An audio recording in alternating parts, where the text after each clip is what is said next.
माझे वडील मला नेहमी म्हणायचे की तू आमची इज्जत धुळीला मिळवली आहेस. मला समजत नव्हतं की मी असं कोणतं काम केलं होतं की ज्यामुळे त्यांची इज्जत धुळीला मिळाली होती. मी तर फक्त एक अपंग मुलगी होते, जिला या दुनियेची काहीच समज नव्हती. माझ्या वडिलांनी मला विष दिलं तेव्हा मी बेशुद्ध झाले. त्यांच्या नजरेत तर मी मेलेच होते. त्यामुळे ते मला घरापासून दूर एका ठिकाणी फेकून आले. परंतु एका भल्या माणसाची माझ्यावर नजर पडली. त्यानेच माझा जीव वाचवला आणि मग त्यानंतर तो मला त्याच्या घरी घेऊन गेला. 2 वर्षानंतर जेव्हा मी 18 वर्षांची झाले तेव्हा त्याने माझ्यासोबत लग्न केलं. मी त्याच्यासोबत खूप आनंद जीवन जगत होते. पण एके रात्री आमची मोलकरीण रडत रडत माझ्या जवळ आली आणि मला म्हणाली की बाईसाहेब, माझ्याकडून आता हा अन्याय नाही बघितला जात. जेव्हा मी तिला विचारलं की कोणता अन्याय, तेव्हा ती बोलू लागली की आज रात्री तुम्ही तुमच्या बेडखाली बघा, तेव्हा तुम्हाला समजेल की साहेब तुमच्यावर एवढे मेहरबान का आहेत. मग रात्री मोलकरणीच्या सांगण्यानुसार माझा नवरा झोपल्यानंतर मी जेव्हा माझ्या बेडखाली बघितलं तेव्हा तर मला धक्काच बसला. असं वाटत होतं की आता माझा जीवच निघून जाईल, कारण की तिथे तर माझं नाव नम्रता आहे. माझे वडील एका मोठ्या कंपनीमध्ये जॉब करत होते. माझ्या आईला देखील जॉब करण्याची खूप इच्छा होती, परंतु माझे वडील तिला जॉब करू देत नव्हते. माझे वडील माझ्या आईच्या सौंदर्यामुळे तिला कुठेही बाहेर जाऊ देत नव्हते. माझ्या आईचं शिक्षण माझ्या वडिलांपेक्षा जास्त होतं. माझी आई बोलायची की तुम्ही माझ्या शिक्षणावर जळताय, त्यामुळेच तुम्ही मला जॉब करू देत नाही. आणि मग याच कारणामुळे दोघांची नेहमी भांडणं व्हायची. आईच्या बोलण्यामध्ये जास्त प्रभाव तिच्या मित्रमैत्रिणींचा होता, जे नेहमीच आईला त्यांच्याकडे असलेल्या मोठमोठ्या महागड्या वस्तू दाखवायचे. आईच्या मनामध्ये देखील तेव्हा इच्छा निर्माण व्हायची की ती देखील या अशा महागड्या वस्तू वापरू शकेल. तिला तिचं राहणीमान खूपच साधं वाटायचं.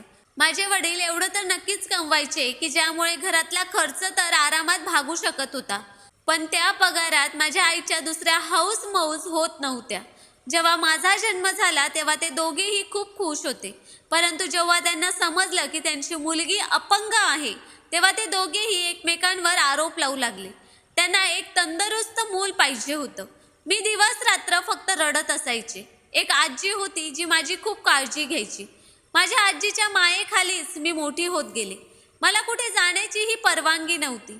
आईचं ते सौंदर्य माझ्यात देखील आलं होतं, परंतु त्या सौंदर्याचा काय उपयोग जेव्हा कोणी माझ्यावर प्रेमच करत नव्हतं. माझे आई वडील मला फक्त एक ओझं समजत होते. माझे वडील म्हणायचे की माहीत नाही कोणत्या पापाची शिक्षा दिली आहे देवाने आम्हाला, जी ही अशी मुलगी जन्माला आली. खरं तर मी त्यांची एकुलती एक मुलगी होते. माझ्या आई वडिलांना अजून दुसरं मूल नको होतं.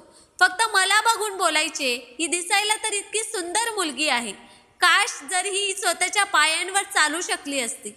आता कोण हिच्यासोबत लग्न करेल.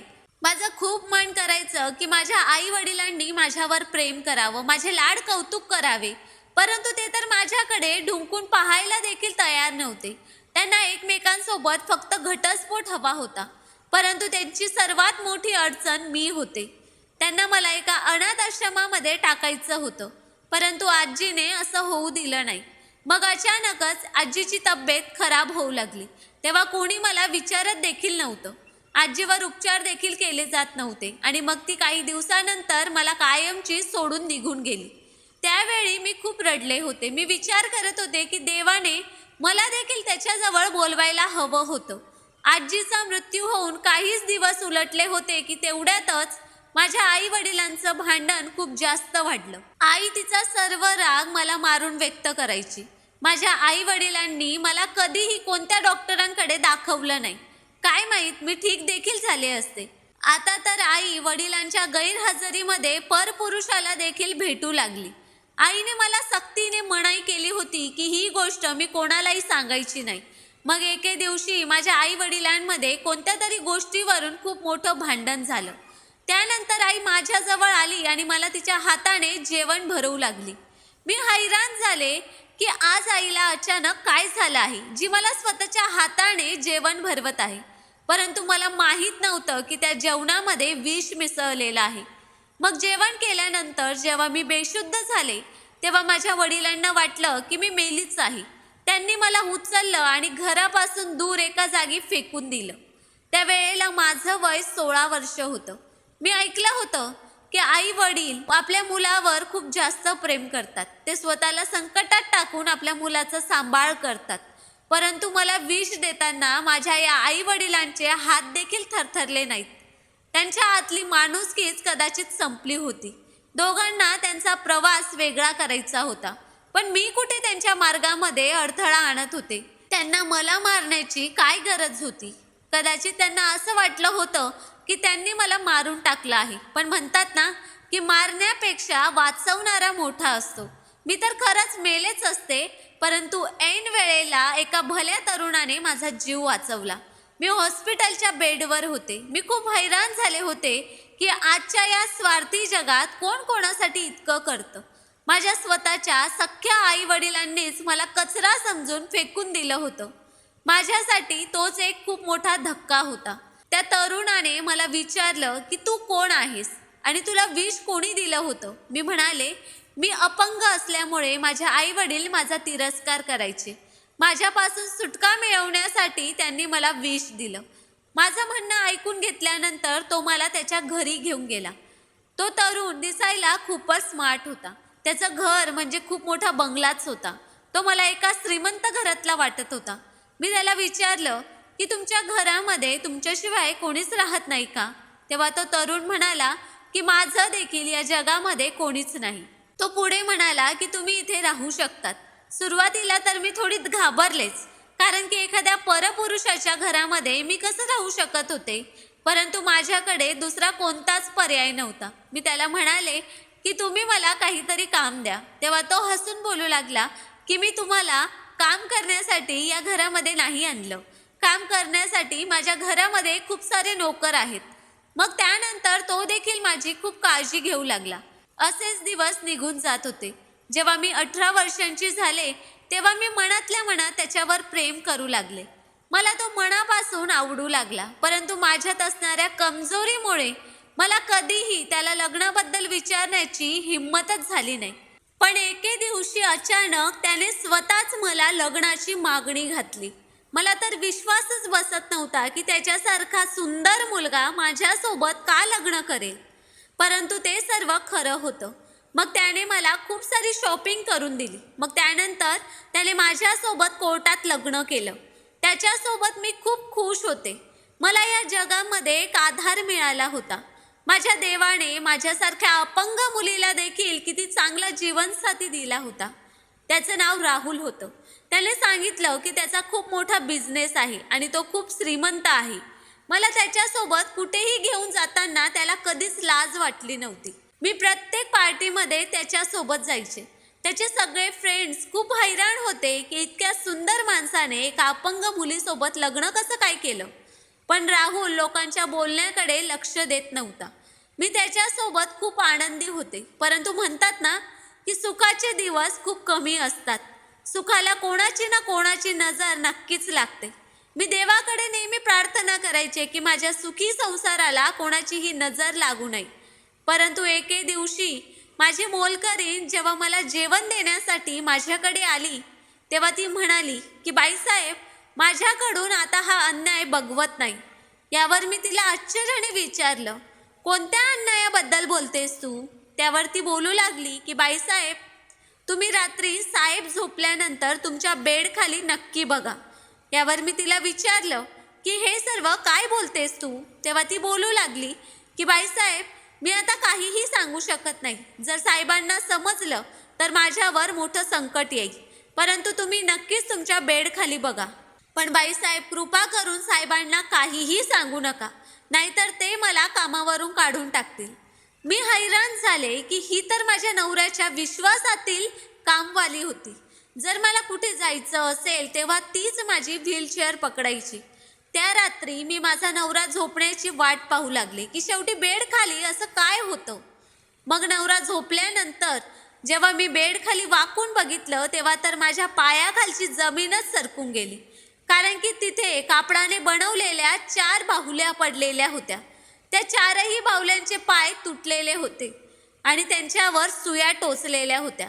त्या सगळ्या दिसायला देखील माझ्यासारख्या दिसत होत्या. मी खूप घाबरले, माझं शरीर थरथरू लागलं. मला माझ्या नवऱ्याला हे सर्व काय आहे हे विचारायचं होतं, परंतु त्याच वेळेला मला त्या मोलकरणीचा घाबरलेला चेहरा आठवला. तिने तर माझ्याकडून वचन घेतलं होतं की मी कोणाला काहीही सांगणार नाही. तिने सांगितलं होतं की बाईसाहेब, मला तुमची काळजी वाटते, परंतु तुम्ही जर साहेबांना सांगितलं तर ते तुमच्यासोबत काहीतरी वाईट करतील आणि मला देखील कामावरून काढून टाकतील.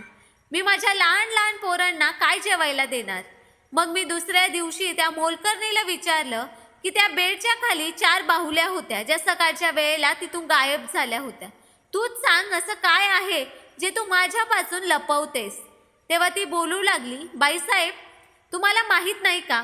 तुम्हाला असं वाटत नाही का की तुमच्यावर कोणी इतकं मेहेरबान का आहे? त्यामागे नक्कीच काही ना काही कारण तर असणारच ना.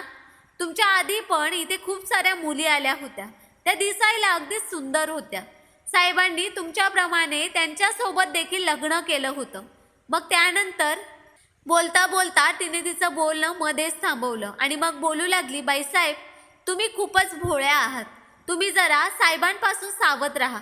मला तुमची मदत करायची आहे. मोलकरणीचं बोलणं ऐकून मला माझ्या कानांवर विश्वासच बसत नव्हता.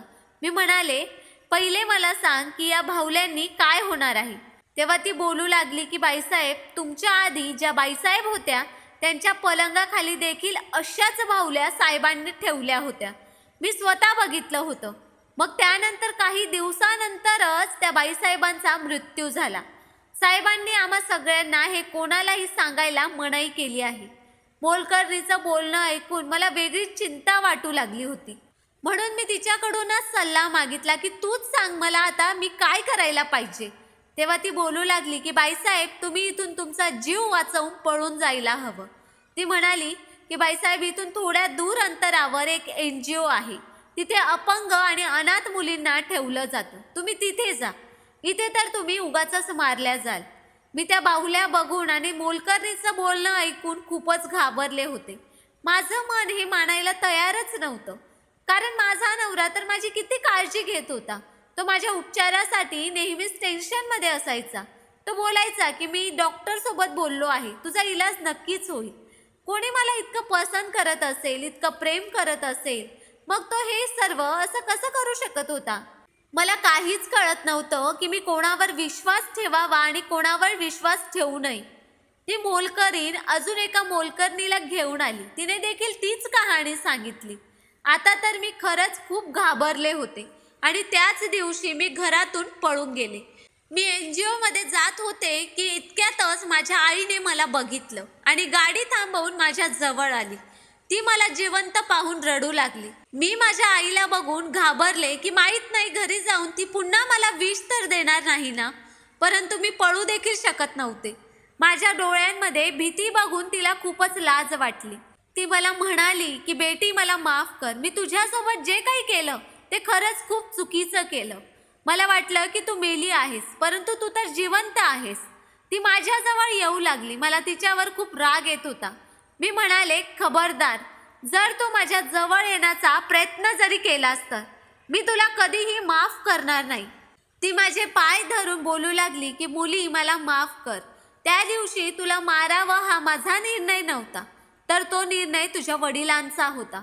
मी खूपच मजबूर होते, परंतु आता तू माझ्यासोबत राहशील. तुझा बाप माझ्यापासून वेगळा झाला आहे. मी म्हणाले, मी कसा विश्वास ठेवू की मला घरी नेऊन तुम्हाला पुन्हा मारणार नाहीस, माझ्यासोबत वाईट व्यवहार करणार नाहीस. ती रडू लागली आणि म्हणाली, बेटी, माझ्यावर विश्वास ठेव. माझ्या ममतेला समजून घे. मला फक्त एक संधी दे. आईचं बोलणं ऐकून माझं देखील मन भरून आलं. मी तिला मिठी मारून रडू लागले. ती मला तिच्या घरी घेऊन आली. मी विचारलं, बाबांचं आणि तुझा घटस्फोट का झाला? तेव्हा आई बोलू लागली की तुझ्या वडिलांना माझ्यासोबत राहायचं नव्हतं. त्यांनी धमकी दिली होती, जर मी तुला मारण्यामध्ये त्यांची साथ दिली नाही तर ते आपल्या दोघींनाही मारून टाकतील. त्यामुळेच मी त्या भीतीने त्यांची साथ दिली. मला अशा प्रकारे कमजोर व्हायला नको होतं. मग एके दिवशी तुझा बाप दुसरं लग्न करून घरी आला. कोणीच त्यांच्या या कृत्यावर काहीच आक्षेप घेतला नाही. सगळे हेच बोलू लागले की पुरुष दुसरे लग्न करू शकतो, तू त्याच्यासोबत राहा. पण मला त्या माणसासोबत राहायचं नव्हतं. मी पूर्ण रात्र रात्र रडत राहायचे. मी एक अशी आई आहे जिने स्वतःच्याच मुलीला विष दिलं होतं. मला तर त्यानंतर एक क्षण देखील शांतता मिळाली नाही. मला पैशांची लालच होती. मला तुझ्या वडिलांचा एक मित्र आवडायचा, परंतु नंतर मला समजलं की कोणताच पुरुष विश्वासाच्या लायकीचा नाही. माझ्या घटस्फोटानंतर तो देखील माझ्यासोबत लग्न करायला तयार नव्हता. मी नोकरी शोधायला सुरुवात केली. मग त्यानंतर मला नोकरी देखील मिळाली. जेव्हा मी नोकरी करायला सुरुवात केली तेव्हा मला जाणीव झाली की मी काय केलं आहे. पूर्ण आयुष्य तुझी काळजी घेतली नाही, तुझी पर्वा केली नाही. तू माझी मुलगी होतीस. मी तुझ्यासोबत खूप वाईट व्यवहार केला आहे. कितीतरी जोडपे मुलासाठी तडफडतात आणि देवाकडे नवस करतात जेणेकरून त्यांना मूल व्हावं. मला माफ कर. मी अजून माझ्या आईला असं माफी मागताना बघू शकत नव्हते, त्यामुळेच मी तिला माफ केलं. ती खुश झाली. आई बोलू लागली की आता मी तुला कुठेही जाऊ देणार नाही. इतकी वर्ष तू कुठे राहिली होतीस? मी म्हणाले, जेव्हा तुम्ही लोकांनी मला मारून फेकून दिलं होतं तेव्हा मला एका तरुणाने त्याच्या घरी नेलं. त्याने माझ्यावर उपचार केले आणि मग त्यानंतर त्याने माझ्यासोबत लग्न केलं. परंतु मला समजलं की तो चांगला माणूस नाहीये. मला तिथे काम करणाऱ्या मोलकरणीने सांगितलं की त्याने याआधी देखील खूप सारे लग्न केले आहेत. तो त्यांच्या बायकांसारख्या सेम बाहुल्या पलंगाखाली ठेवतो आणि मग काही दिवसानंतर त्याची बायको मरून जाते. त्यामुळेच मी तिथून पळून आले. आई रडत बोलू लागली की हे सगळं माझ्यामुळे झालं आहे. मी चांगली आई नाही. माझ्यामुळेच तुला इतक्या अडचणी सहन कराव्या लागल्या. परंतु आता मी तुला कधीच तक्रारीची संधी देणार नाही. एक चांगली आई होऊनच दाखवेन. आता मी तिच्या घरी राहू लागले. माझी आई अजूनही दिसायला तशीच सुंदर होती. कोणत्याही अँगलने ती एका विवाहित मुलीची आई वाटत नव्हती. कोणीही अगदी सहज धोका खाऊ शकला असता. तिचं वय आणि तिच्या एकंदरीत राहणीमानावरून ती माझी बहीण वाटायची. आत्ताही तिच्यावर खूप सारे पुरुष जीव ओवाळून टाकायचे. आईने सांगितलं की मी जिथे जॉब करते हे घर मला त्याच कंपनीने दिलं आहे. ऑफिसकडून मला एक गाडी देखील मिळाली आहे. ती एका मोठ्या पोस्टवर काम करत होती. तिने मला सांगितलं की मी लवकरात लवकर तुला तुझ्या नवऱ्याकडून घटस्फोट मिळवून देईन. तुला घाबरण्याची काहीच गरज नाही. आता तू एकटी नाहीस. तुझी आई तुझ्या सोबत आहे. मी खुश झाले की मी एकटी नाही, पण मला कुठे ना कुठे माझ्या नवऱ्याला सोडण्याचं दुःख नक्कीच होतं. त्या माणसाच्या मनामध्ये नक्की काय चालू आहे याबद्दल मला अजूनही काहीच माहीत नव्हतं. मला तिथे राहून 1 महिना झाला होता. एके रात्री मला तहान लागल्यामुळे मी उठले आणि किचनकडे येऊ लागले. तेव्हा मला माझ्या आईच्या खोलीतून आवाज येत होता. माझ्या मनात जरा कुतूहल निर्माण झालं. मी विचार केला की बघूया तर ती काय बोलते. रात्रीच्या या वेळेला आईच्या खोलीमध्ये कोण असू शकतं? आईने तर सांगितलं होतं की तिने तर सर्वांसोबत संबंध तोडले आहेत. मी तिथेच थांबून ऐकू लागले. मला एका पुरुषाचा आवाज येत होता. आईला तो माणूस बोलत होता की तू लवकरात लवकर तुझ्या मुलीला घटस्फोट मिळवून दे, नाहीतर मी तुला नोकरीवरून काढून टाकेन. तो आईचा बॉस होता, पण रात्रीच्या या वेळेला तो आईच्या खोलीत काय करत होता? मला हे सगळं खूपच विचित्र वाटत होतं. मग तो माणूस पुढे बोलू लागला की तू माझ्यासोबत लग्न करण्याचं जे स्वप्न बघतेस ना, तुझं ते स्वप्न तेव्हाच पूर्ण होईल जेव्हा तू माझं काम पूर्ण करशील. जर मी तुझ्याकडून माझं घर आणि गाडी हिसकावून घेतली तर तू रस्त्यावर येशील. तू अजूनही तुझ्या मुलीला घटस्फोट मिळवून दिला नाहीस. मी इतकं काही केलंय. तुझ्या मुलीच्या मोलकरणीला पैसे दिलेत. तुझ्या मुलीच्या मनामध्ये संशय निर्माण केला. खोटे पुतळे बनवून पलंगाखाली ठेवले. ती अपंग मुलगी माझ्या मुलाच्या आयुष्यामध्ये मला नकोय. हे सगळं ऐकून मी हैराण झाले होते. हे तर माझ्याबद्दलच बोललं जात होतं. नक्कीच तो माणूस माझ्या नवऱ्याचा बाप होता का? माझी आई बोलू लागली की जसं तू बोलणार तसंच होणार. आता तुला तक्रार करण्याची संधी मिळणार नाही. मी माझ्या मुलीच्या मनामध्ये माझी जागा निर्माण केली आहे. ती खूपच साधी भोळी आहे. मी तिच्याकडून घटस्फोटाच्या पेपरावर सही करून घेईन. आता मला सर्व काही समजलं होतं. मला आता माझ्या स्वतःच्या कमी बुद्धीवर खूपच राग येऊ लागला की मी माझ्यावर इतकं प्रेम करणाऱ्या नवऱ्यावर विश्वास ठेवला नाही. मी किती सहजपणे त्यांच्या जाळ्यात ओढली गेले होते. जी आई स्वतःच्या मुलीला विष देऊ शकते ती अचानकच इतकी चांगली कशी होऊ शकते? हा तर एक विचारपूर्वक बनवलेला प्लॅन होता. त्या कामवाल्या देखील या सर्व प्लॅनमध्ये सामील होत्या. मी त्यांच्या बोलण्यामध्ये आले. त्यांनीच त्या 4 बाहुल्या माझ्या पलंगाखाली ठेवल्या असतील आणि त्या इतर मुलींच्या गोष्टी देखील असंच काहीतरी सांगितल्या असतील. मला एकदमच गुदमरल्यासारखं वाटू लागलं. मला तिथून बाहेर निघायचं होतं. दुसऱ्या दिवशी जेव्हा आई ऑफिसला गेली तेव्हा तिची कामवाली माझ्यावर नजर ठेवण्यासाठी आली. मी तिला म्हणाले की माझी मदत कर. तू सांगशील ती रक्कम द्यायला मी तयार आहे. प्लीज मला माझ्या नवऱ्याच्या घरी घेऊन चल. माझी आई खूपच अत्याचारी आहे. ती माझा घटस्फोट करून देणार आहे. तिला माझा संसार उद्ध्वस्त करायचा आहे. आई असून देखील त्या श्रीमंत माणसासोबत लग्न करून ती मला सोडून निघून जाईल. तू माझी मदत कर. कदाचित त्या कामवालीला देखील माझ्यावर दया आली. तिला देखील पैशांची गरज होती. त्यामुळेच ती माझी मदत करण्यासाठी तयार झाली. मी गाडी करून सरळ माझ्या नवऱ्याजवळ गेले. तो माझ्या आठवणींमध्ये खूपच उदास झाला होता. मला बघून तो चकित झाला आणि बोलू लागला की तू मला न सांगता कुठे गेली होतीस? मी तुला कुठे कुठे नाही शोधलं. अशी माझ्याकडून काय चूक घडली होती की ज्यामुळे तू मला सोडून गेली होतीस? मी म्हणाले की मला माफ कर.